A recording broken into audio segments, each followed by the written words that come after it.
Hello. Happy lunchtime po. This is MCG Mamsi Vlog. Marites Mabansag.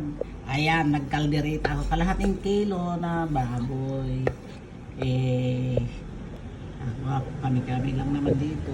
Kalderita, pinatuyo ko siya. Yung nagmamantika talaga. Bago ko linagyan ng tomato sauce at saka tomato paste. Ayan. Oyster sauce. Tomato sauce, tomato paste, paminta, labuyo, at saka siling, bell pepper. Ayan. Ayan, bell pepper. Tapos, paminta at labuyo. Ayan, may oyster sauce. Tomato paste, tomato sauce. Ayan, yan ang loto ni Marites Mabansag. Masarap na masarap. Ayan, pinaghirapan ko talaga to. Pawis na pawis nga ako. Kaahon ko lang nito ngayon. Ayan, ayan, ayan, ayan. Masarap. Kalderitang baboy. Kalahating kilo lang po to mga guys.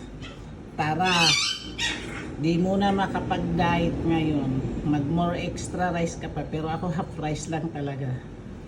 Ayan mga guys. Thank you for watching. This is MCG Mamsi Vlog. Bye bye.